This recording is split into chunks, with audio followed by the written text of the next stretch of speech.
like Apple won't do anything unless they can do it in a way where it goes, oh, that's Apple. You know what I mean? Mm-hmm.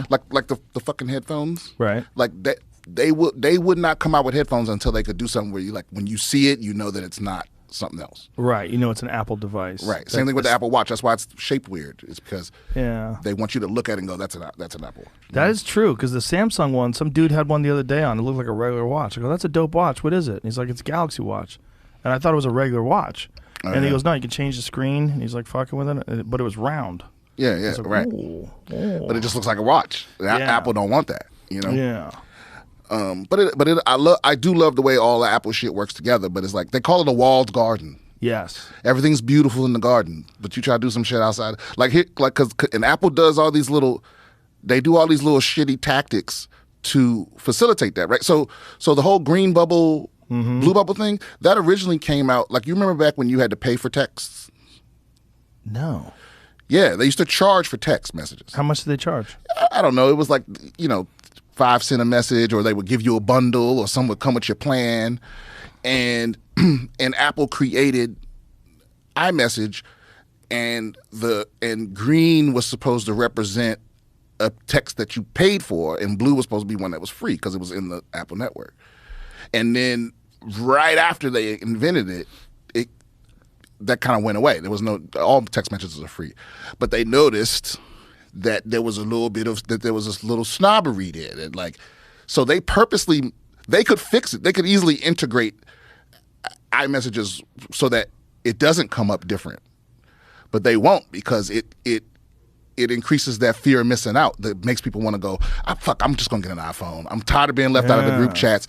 Yeah, perfect example. If you send me a video, it'll come up blurry. Yeah.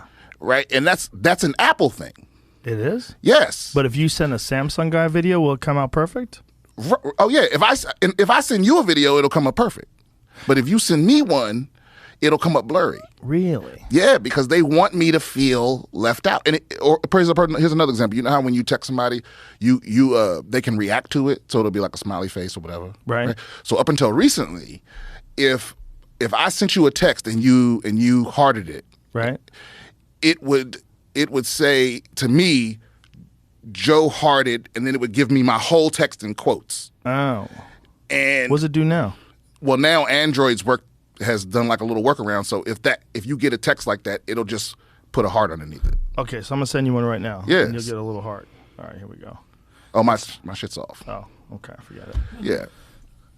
But Apple does that on purpose because they want you to put the pressure on your friends to buy an iPhone. It's kind of smart. It is. It's genius. I'm not mad at them for it. They have no incentive to work together with everybody else. But isn't it also that it's encrypted? Like iMessages are encrypted, whereas like text messages are not.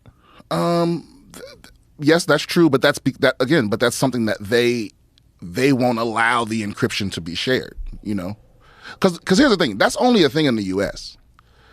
Everywhere else in the world, people use WhatsApp and right. all this other stuff. WhatsApp's giant overseas. Oh, it's right? huge. It's huge. And iPhone is not not just only here, but there's only 1 or 2 countries where it's the number 1 phone.